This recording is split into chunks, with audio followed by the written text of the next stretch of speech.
First, I want to express my pleasure and for the opportunity to be here today. This is one of those grants that I get excited about every year. The Department of Environmental Protection, our EE grant program, is one of our biggest outreach programs with environmental education.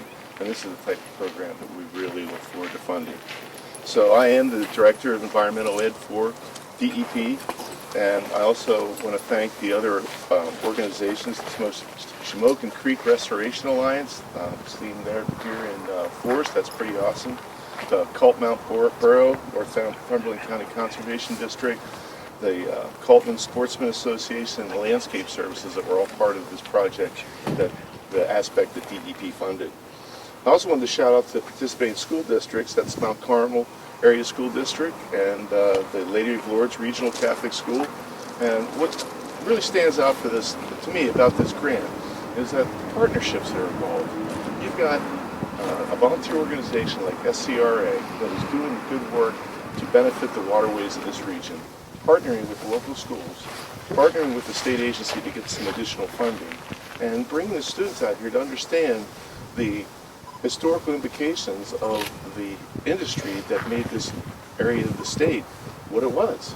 And I'm sure many of these students had relatives, or maybe currently still do, that are working in the mining industry. And so for them to see the implications of the past and what we've done in the future to bring back the waterways and bring back our macroinvertebrates and bring back our trout populations and all fish populations and aquatic wildlife in general is just remarkable. So the partnerships, the collaborations are the kind of things that DEP and our environmental education grant program are really pleased to fund. So it does also provide an opportunity for students to get outside. I'm old-fashioned. I've raised 3 kids, and they've turned out okay. And I think one of the big things that I stress to them is that their favorite toy when they were little, a stick. Yeah, a stick. How about a rock? That goes well with the stick too. But the point is, getting young people outside to appreciate the richness of Pennsylvania's environment and to learn about those local connections, I think is just so important. So some of the things that I know have been going on here, the DEP aspect funded, were the planting of the native plants, and I know that there's a new restaurant facility going in. That was actually from a grant from DCNR that I'm still working on, which is our sister agency, but DEP has been funding this program for many years. And sometimes the lead's been with the County Conservation District, sometimes it's been with SCRA, other times it's been through, I believe, the boroughs itself. So those kind of things, those partnerships is what I'm really talking about. And this project, it just goes right to the intent of the DEP grant program to promote environmental education principles, that encourage the public to promote a healthy environment, foster an understanding of the natural world, and promote an understanding of the necessity for environmental protection and sound resource management. So the current priorities for our program, which this one has done a good job of hitting, is 3-pronged. We are interested in prioritizing climate change projects, water quality projects like this one, and environmental justice, and bringing environmental education to all areas accessible to all students in all school districts throughout the Commonwealth. And that's something that we're also really key on, is that make sure that we distribute these grants as best we can throughout the state. As you might imagine, just by demographics, the southeast, southwest region, we get a lot of applications. But we make a point of looking at the different regions and taking those projects that we think really best fit the goals of the environmental education grant program. And that's exactly what this program is. So since in 2022, not only is this project being funded in North Central, we funded another 12 projects in the region for over $55,000. And this environmental education grant program is not new. It was established in 1993 and is based on a percentage of fines received by DEP that gets kicked back into environmental education, and the majority of that money goes directly into the grant program. So over the course of the grant history, over 2,000 projects have been funded for over $12 million. And this grant program is going to continue to be run, and we're going to continue to prioritize climate change and water quality and environmental justice. So I spoke long enough. I thank you for your attention. I also welcome the opportunity to be here. As I said before, and when I first met Steve, this is one of those things that you sit in your little cubicle and you see the project, the plan, and you go, this is really cool. This is what a local collaboration should really look like. So I congratulate you on the work well done, and I look forward to being part of this project as we move forward. So thank you very much. Congratulations. So this really has come full circle. In 1978, this was a stripping pit that was 200 feet deep. The Bureau of Mine Reclamation funded the first project through the Rural Anthracite Mining Program to rebuild this field. So this was the first money that came from tax dollars, or taxes on deep mine coal and strip mine coal of 10 cents and 15 cents respectively. So in 1980, this opened as a brand new baseball field, walking track.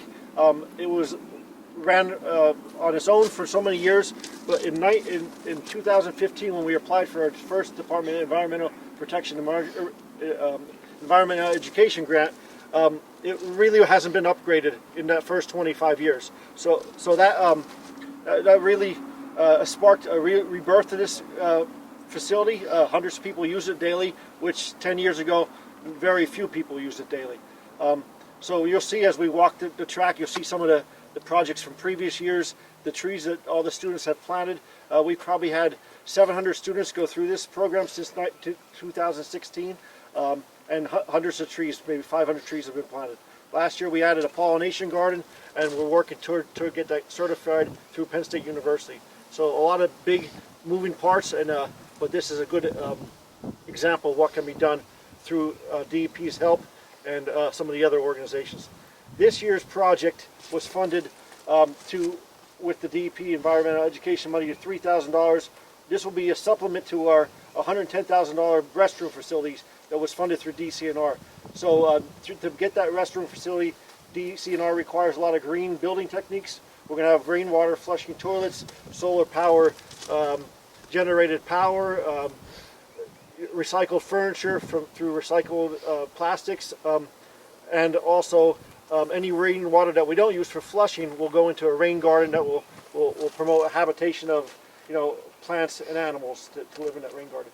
That will be done by all students' involvement.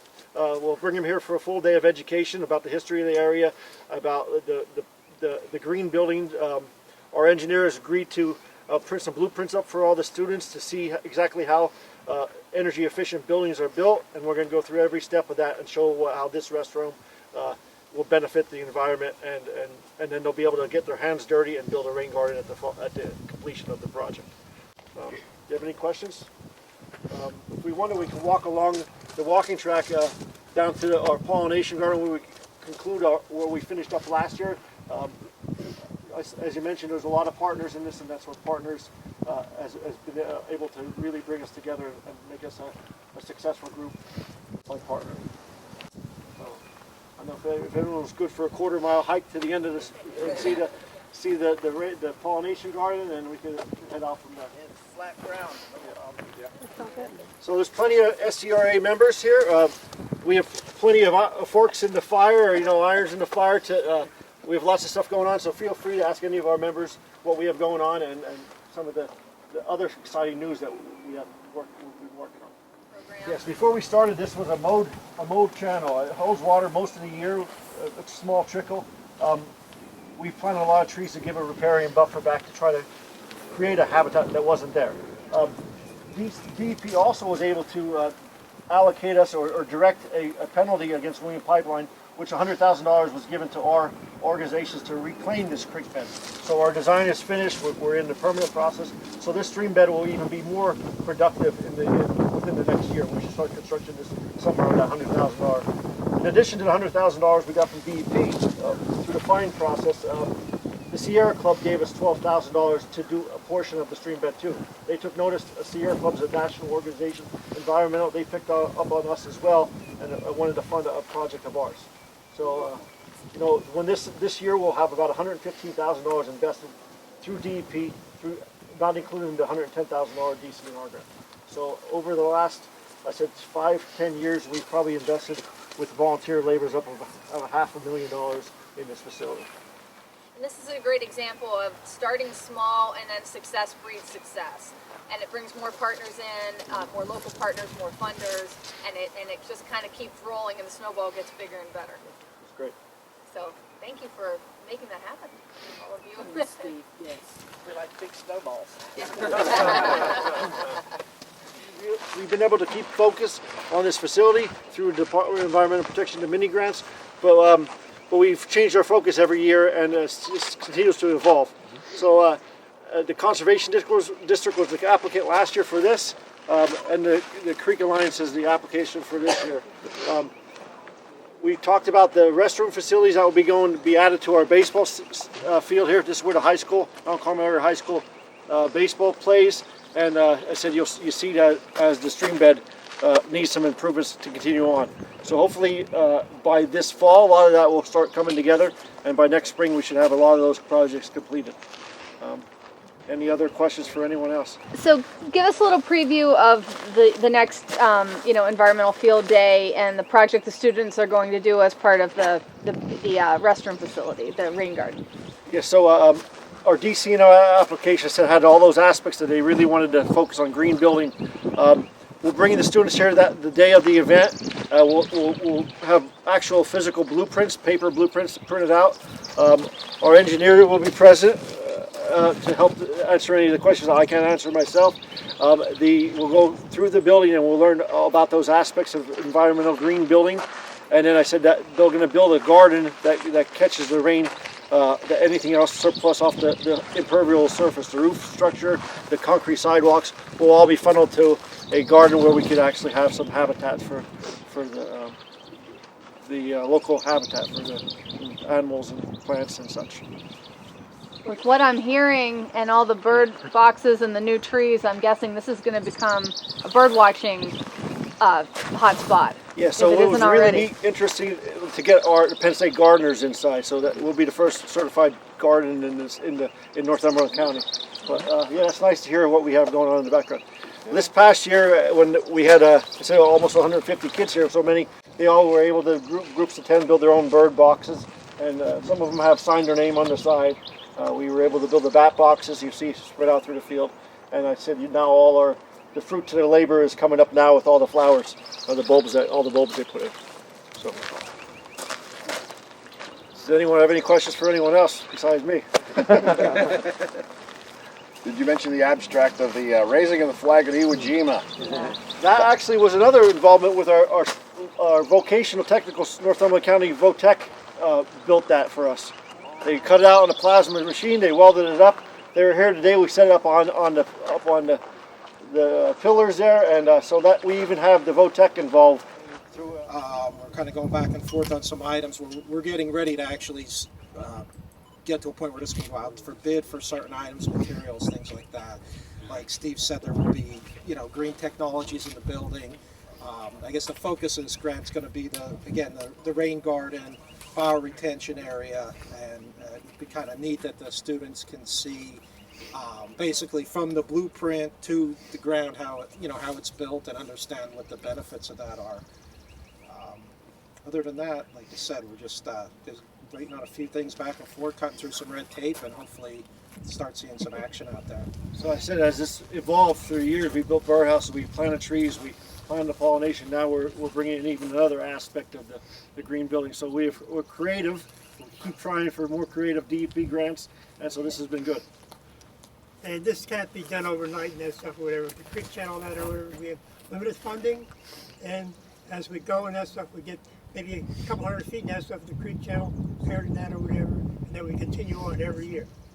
So it's ongoing projects in that over there. So don't expect any miracles, but improvements. Our Creek Alliance has been in existence since 1996. So last year we celebrated our 25th anniversary.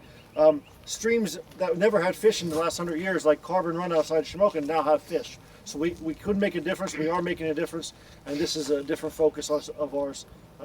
So this is better things to come too. But I got plenty of pictures, so I'll make sure that this gets promoted in our next issue. Yeah. We do a quarterly newsletter out of the Environmental Education Office, DPE, called Teaching Green. So I plan on next quarter having some good photos of this project in there. And having done a lot of environmental education in the field, we get 130 kids at one place at one time. Organization is the key. Yeah, and of course, free labor is also nice. So I do appreciate the chance to be here today, so thank you very much.